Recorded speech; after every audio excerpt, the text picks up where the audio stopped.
Hello बच्चों, आप सभी का हमारे YouTube चैनल पर स्वागत है। बच्चों, तो हम आज बात करते हैं त्रिकोणमिति के बारे में, ठीक है ना। तो हम एक्सरसाइज 3.1 कर वन किया था हमने। तो उसमें क्या था कि त्रिकोणमिति के जो फार्मूले थे उनके बारे में बात नहीं की थी, ठीक है ना। जो प्रश्न दिए गए थे वो त्रिकोणमिति के फार्मूले के आधार पर नहीं थे।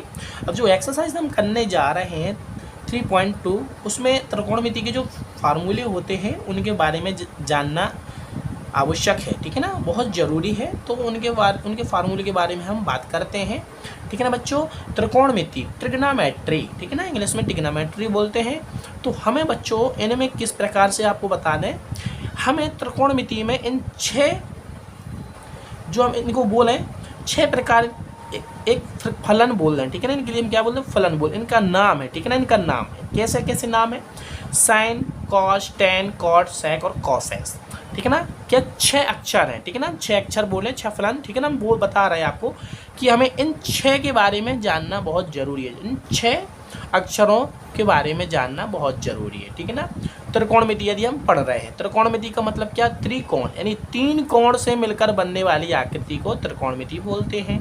तो त्रिकोण कहाँ पर बनते हैं, हमने बताई थी, जो हमारे वो होते ट्रायंगल होते हैं, त्रिभुज होते हैं, उनमें 3 आकृति बनती हैं, ठीक है ना। 3 कोण बनते हैं, 3 कोण बनते हैं, तीन आकृति से मिलकर बनने वाली, 3 भुजाओं से मिलकर बनने वाली आकृति को क्या बोलते हैं हम, ट्रायंगल बोलते हैं। तो उनमें 3 कोण बनते हैं, ठीक है ना। किस प्रकार से 3 कोण बनते हैं, ऐसा बनाया जाता है, ठीक है ना। ऐसा एक यहाँ कोण बनता है, एक यहाँ बनता है, एक यहाँ बनता है, तो ये क्या कहलाता है, त्रिकोणमिति। तो त्रिकोणमिति का उपयोग हम इनका मान निकालने के लिए, इनकी भुजाओं का मान निकालने के लिए, कोण निकालने के लिए उपयोग करते हैं, ठीक है ना बच्चों।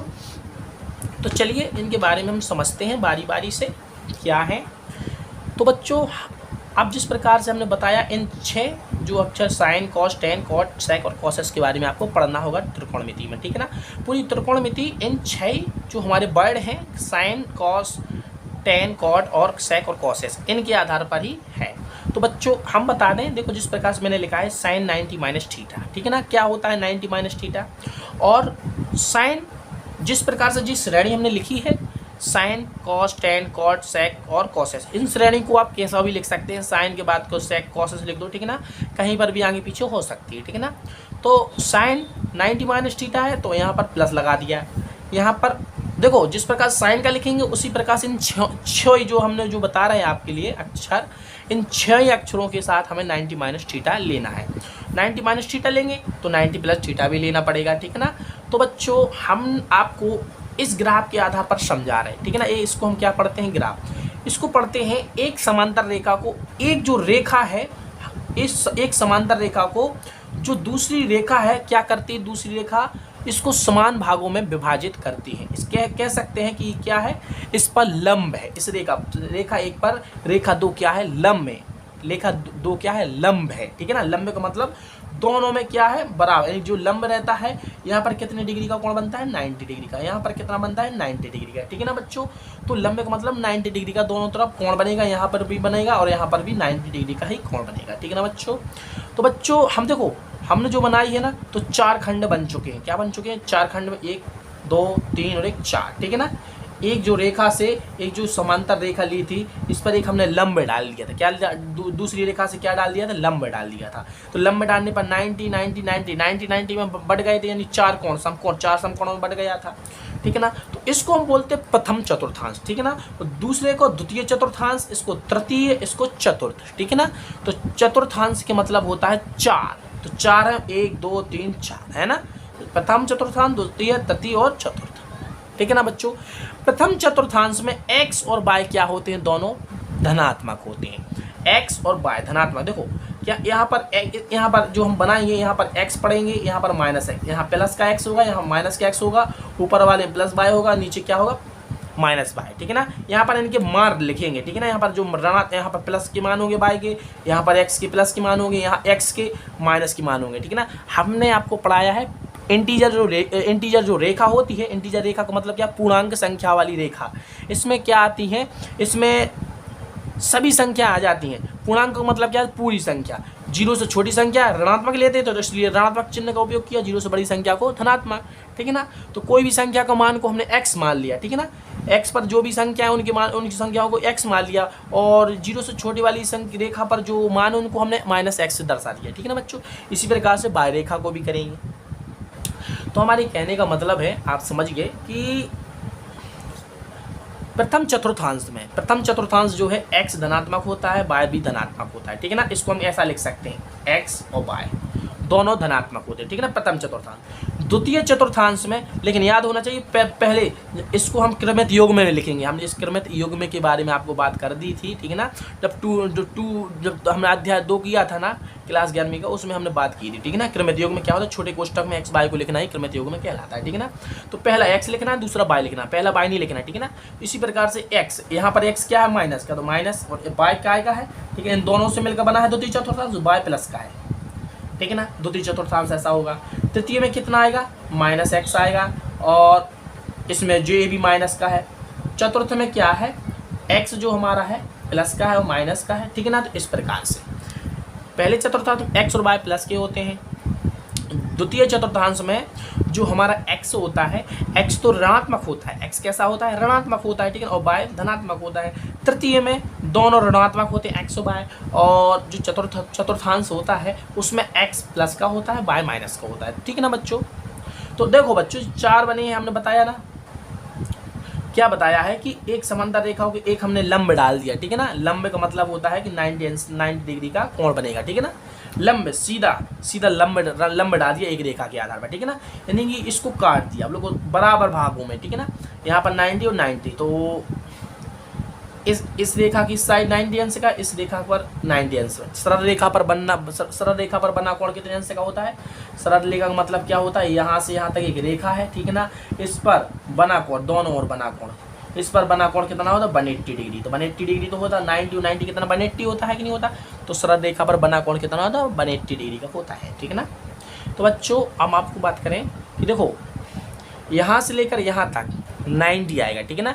90 माइनस थीटा करेंगे, 90 माइनस थीटा करेंगे, यदि 90 में से हम कोई भी कोण घटा दें, कहने का मतलब 90 में से हम कितना 90 में से 10 घटाएंगे तो 80 आएगा। तो यहाँ से यहाँ तक के बीच में ही तो आएगा ना मान, ठीक है ना। यहाँ से यहाँ तक के बीच में मान आएगा, और 90 में से हम कुछ भी घटा लें, 0 या 0 से बड़ा, और 90 है जो 90 घटा लें। अगर 90 में से 90 घटाएंगे फिर यहाँ पर 0 आ जाएगा, 90 में से 90 घटाएंगे 0 आ जाएगा, 90 में से 0 घटाओगे 90 आ जाएगा, ठीक है ना। तो यहाँ से यहाँ तक 0 घटा लो या 0 से बड़ा घटा लो, 90 घटा लो या 90 से छोटा घटा लो, तो यहाँ पर मान आएगा। तो याद रखना है, क्या याद रखना है कि 90 बता दी, 90 माइनस थीटा में हमने बता दिया आपको, इनको क्या बता दिया है कि साइन को कॉस में बदलना है, कॉस को साइन में। जब साइन को कॉस में बदला है तो कॉस को हम साइन में बदल देंगे, ठीक है ना। ठीक इसी प्रकार से टेन को हमने कॉट में बदला है तो कॉट को हम टेन में बदल देंगे, और ठीक इन्हीं की प्रकार से सेक को हमने कॉसेस में तो कॉसेस को सेक में बदल देंगे। किस में बदल देंगे, जब 90 माइनस थीटा करेंगे और 90 प्लस थीटा। जब 90 माइनस थीटा आ जाए और 90 प्लस थीटा आ जाए तो हम इनको क्या कर देंगे, चेंज कर देंगे। कैसा, साइन को कॉस में और टेन को कॉट में और सेक को कॉसेस में, और बाकी सब इनके विपरीत है, ठीक है ना बच्चों। 2 याद रखना, 90 माइनस थीटा और 90 प्लस थीटा आपको याद होना चाहिए। बस अब आपको बता दें कि 90 माइनस थीटा यानी 90 माइनस थीटा जब करेंगे तो कहने का मतलब यहाँ से यहाँ तक मान आएगा, यहाँ से यहाँ तक 90 माइनस थीटा की बात कर रहे हैं, यानी 90 में से कुछ भी घटाओ, थीटा घटाओ, थीटा का मान क्या है, कुछ भी रख दो। कितना थीटा का मान कितना होना चाहिए, 0 या 0 से बड़ा, 90 या 90 से छोटा, तो यहाँ पर मान आएगा। तो ए जितने भी पूरी वैल्यू होंगी प्लस की वैल्यू होंगी, ठीक है ना। तो प्लस की वैल्यू हमने आपको बताई दी ना, प्लस की वैल्यू, एक्स भी प्लस का होगा, वाई भी क्या होगा, प्लस का होगा। तो वही तो हमने आपको बताया था बच्चों। हो रहा है कि नहीं हो रहा है, यहाँ पर एक्स का मान भी प्लस का होता है, वाई का मान भी प्लस का होता है। जब थीटा प्लस 1 कर दोगे, इसमें 1 जोड़ दोगे, तो कहाँ पर कदम रख दोगे, इस द्वितीय चतुर्थांश में कदम रख दोगे। द्वितीय चतुर्थांश में माइनस का होता है एक्स और वाई किसका होता है, प्लस का वाई होता है। तो बस इसमें क्या होगी, इसकी कहानी अलग हो जाएगी, ठीक है ना। इसकी कहानी अलग क्या हो जाएगी, इसमें जो चिन्ह है, चिन्ह को बस आपको याद रखना है। द्वितीय चतुर्थांश में जब भी कदम रखोगे बच्चों, या क्या हो जाए, द्वितीय चतुर्थांश कहने का मतलब 180 माइनस थीटा हो जाए। 180 माइनस थीटा का मतलब क्या होता है, यहाँ से कुछ घटा रहे हैं, यहाँ 180 है, यहाँ से कुछ घटाओगे तो इसी द्वितीय चतुर्थांश में कदम रखोगे, ठीक है ना।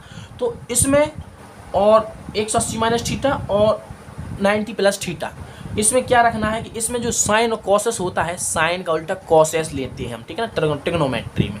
तो साइन की वैल्यू होती है और कॉसेस की वैल्यू, ये दोनों धनात्मक होते हैं और बाकी सभी ऋणात्मक, इसलिए हमने ऋणात्मक चिन्ह लगाया है, ठीक है ना बच्चों। तो हम बात हमने क्या बात की है बच्चों, हमने बात की है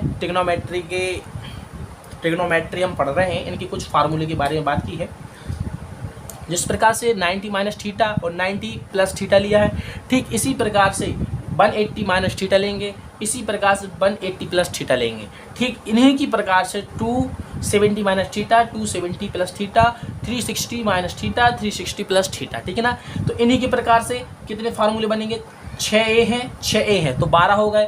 तो 12 दूनी 24, 12 ती 36, 12 चौके 48। तो हमें 48 फार्मूले पढ़ने हैं। अभी हमने 12 फार्मूले पढ़े हैं, तो 12 फार्मूले पढ़े हैं ना। अब जब 180 के बनाएंगे ना, तो 180 के भी कितने बनेंगे, 12 बनेंगे। माइनस वाले बनेंगे 6 और यहाँ पर प्लस वाले 6 बनेंगे, 6 दूनी 12 हो जाएंगे, ठीक है ना। तो 12 दूनी 24, 12 तीस प्रकार 36, 12 चौके 48 फार्मूले हमें पढ़ना है, ठीक है ना बच्चों। तो हमने आपको बता दिया है, क्या बताया है, जब प्लस माइनस होगा, 90 प्लस माइनस होगा तो इनकी जो वैल्यू होती है, साइन कॉस में बदल जाता है, कॉस साइन में बदल जाता है। 9 क्या होना चाहिए, 90 प्लस माइनस थीटा, प्लस के नीचे माइनस लगाया है तो इसका मतलब होता है एक बार चिन्ह प्लस चिन्ह लेना, एक बार माइनस चिन्ह, इसलिए हमने माइनस लिया, एक बार प्लस लिया, ठीक है ना। और जो हमारे ट्रिग्नोमेट्री में जो हम जिन अक्षरों का उपयोग करते हैं वो साइन, कॉस, टेन, कॉट, सेक और कॉसेस, इनके बारे में, इन 6 अक्षरों के बारे में हमें पढ़ना है, ठीक है ना। तो बच्चों मुझे लगता है आपको समझ में आ गया होगा। तो हमने आपको क्या बताया है कि जब भी 90 माइनस थीटा करेंगे तो x 90 माइनस थीटा का मतलब क्या है, 0 से 0 या 0 के बराबर मान लेना है, ठीक है ना। और बाई जो और 90 या 90 से छोटा लेना, तो इसमें इसके अंदर ही मान आएगा, ठीक है ना। x और y के इसके अंदर ही मान आएंगे, ठीक है ना। जो हमने बताया x और y के मान इसमें कैसे होते हैं, धनात्मक होते हैं, इसलिए हमने पूरे धनात्मक मान लिए, ठीक है ना। और जब इसमें कदम रखोगे 2/4 देखो x माइनस का हो जाता है, a प्लस का हो जाता है, तो इनके जो मान है ना, तो कहीं ना कहीं तो फर्क पड़ेगा ही नहीं बच्चों, पड़ेगा कि नहीं पड़ेगा। ठीक इसी प्रकार से दोनों जगह यहाँ पर माइनस माइनस है तो इनके फार्मूले में भी कुछ फर्क पड़ेगा, ठीक इसी प्रकार से इनके फार्मूले में भी कुछ फर्क पड़ेगा कि नहीं पड़ेगा, ठीक है ना बच्चों। फर्क का मतलब होता है प्लस और माइनस चिन्ह का खेल है, ठीक है ना बच्चों। तो बच्चों मिलते हैं अगली क्लास में, तब तक के लिए जय हिंद, जय भारत।